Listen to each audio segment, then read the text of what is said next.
সরকার সহ রাষ্ট্রের পরিচালনায় যারা ভূমিকা পালন করেন তাদের কাছে পৌঁছে দেওয়ার মহান এই দায়িত্ব যারা পালন করছেন। সকাল থেকে অনেকে নাস্তা করেছেন, অনেকে নাস্তা করতে পারেন নাই। আমি সকালে দুজনকে এমন পেয়েছি, আমি বললাম আমি যখন গাড়ি থেকে নামি বলে যে মাসুদ ভাই চা খান, আমাদের এখানে আসছেন। আমি বললাম আপনি কি নাস্তা করেছেন? বললো না, আমি নাস্তা করার জন্য যাচ্ছি। আমি বললাম আপনি নাস্তাই করেন না, আপনি আমাকে চা খাওয়াবেন কী করে? মজা করছিলাম আর কি। তো পরে আমাকে ধরে নিয়ে উনি এখানে উঠে এসছেন।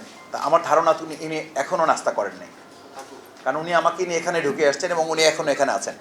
আমি অপেক্ষা করছিলাম, যখন এই নাস্তার প্রসঙ্গে আলোচনা আসছে আমি তার চেহারার দিকে বারবার তাকাচ্ছিলাম যে তিনি সেই আমাকে ধরে নিয়ে এখানে আসবেন, যিনি চা খাওয়াবেন তিনি এখনও এখানে আছেন, তার মানে তিনি এখনও নাস্তা করেন নাই। এই বাস্তব বিষয়গুলোই আজকে তুলে ধরার জন্যই মূলত আমরা এই আয়োজনটা করেছি। আমরা সেই গণমাধ্যম কর্মীদের প্রতি কৃতজ্ঞতা জ্ঞাপন করছি।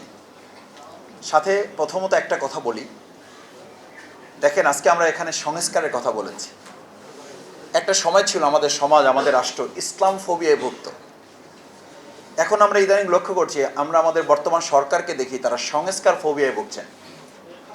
তাদের মুখে দেখবেন এখন সংস্কার শব্দটা তারা উচ্চারণ করেন না, অথচ যে 31 দফা তারা ঘোষণা করেছিলেন সেটার প্রথমেই ছিল তারা একটা সংস্কারের জন্য এই সুন্দর রাষ্ট্রটাকে তারা সামনে এগিয়ে নিয়ে যাবে। এখন কথা হচ্ছে সংস্কারকে ভয় পাই কেন আমরা? আচ্ছা, আপনাদের কি মনে আছে যখন আমাদের একজন পলক ছিলেন, তিনি পানি পড়েছে এই কারণে নেট বন্ধ হয়ে গেছে, তার পড়ে গেছে, চাবি পড়ে গেছে, এই পড়ে যাওয়ার কারণে বন্ধ হয়ে যাওয়ার পর আমার মনে আছে আমার সাথে ক্লাস 8-9-এর ছেলেরা, শিক্ষার্থীরা স্লোগান তুলেছিল তুমি কে আমি কে। এই স্লোগানের পাশে তখন যখন মিডিয়া বন্ধ হয়ে গেল, সোশ্যাল মিডিয়া বন্ধ করে দিল, তখন আমাদের সন্তানেরা স্লোগান তুলেছিল তুমি কে আমি কে, মিডিয়া মিডিয়া। অর্থাৎ প্রত্যেক তখন আন্দোলনকামী একজন ব্যক্তি রাস্তায় দাঁড়িয়ে বলছিল মিডিয়া বন্ধ করে লাভ হবে না, আমরা প্রত্যেকেই আজকে মিডিয়া হয়ে এখানে এসেছি। এবং দেখেন কোনো না কোনোভাবে এটা কিন্তু মানুষের কাছে পৌঁছেছে। এই জন্য সংবাদপত্রের বা গণমাধ্যমের স্বাধীনতা সম্পর্কে বলা হয় গণমাধ্যম বা সংবাদপত্র স্বাধীন, কিন্তু সাংবাদিকরা কি স্বাধীন? মাইক বন্ধ করা যায়, কিন্তু মাইক বন্ধ করে কি প্রশ্ন বন্ধ করা যায়? যায় না। এখন বর্তমান সময় আমরা লক্ষ্য করছি 3 মাস বা 4 মাসের ব্যবধানে বর্তমান কেউ এই সরকারের মধ্যে এসে এরকম একটা চিন্তা তারা মনে করছেন যে মাইক বন্ধ করলে বোধহয় প্রশ্ন বন্ধ করে দেওয়া যাবে না। যদি যাও তাহলে 24 জুলাই গণ আন্দোলনে ওই সময় নেট বন্ধ করে দিয়ে, সোশ্যাল মিডিয়া বন্ধ করে দিয়ে শেখ হাসিনা একটা কথা খুব আফসোস করে বলেছিল, 2024-এর 5ই আগস্টে মাঠে আমার পতন হয়েছে, কিন্তু তারও আগে পতন হয়েছে এই সামাজিক যোগাযোগ মাধ্যম এবং মিডিয়ার কাছে।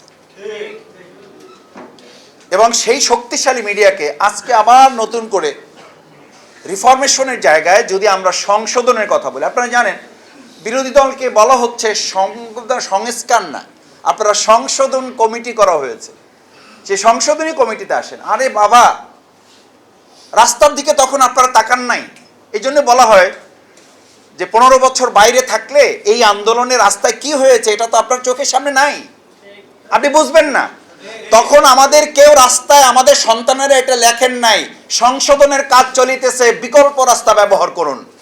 তখন আমাদের সন্তানেরা রাস্তায় ঢাকায় লিখেছিল, বাংলাদেশে বিভিন্ন রাস্তাগুলো আটকিয়ে আন্দোলনে তারা লিখেছিল রাষ্ট্র মেরামত সংস্কারের কাজ চলিতেছে, আমাদেরকে সহযোগিতা করুন।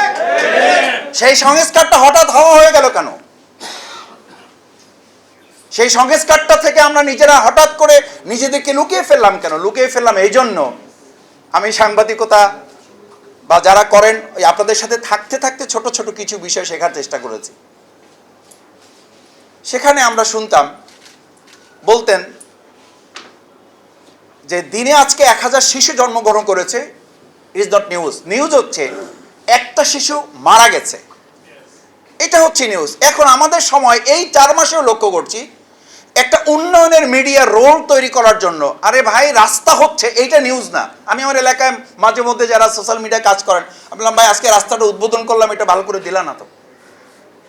কজে মাসুদ ভাই কিছু মনে করবেন না, রাস্তা হয়েছে এইটা আমাদের কাজ না, আমাদের কাজ হলো ওই রাস্তায় দুর্নীতি হয়েছে কিনা ওইটা আমাদের কাজ। ওই রাস্তার বাজেটটা ঠিকমতো পাস হয়েছে কিনা, বাজেটটা কার্যকরী হচ্ছে কিনা, এটা হলো আমাদের কাজ।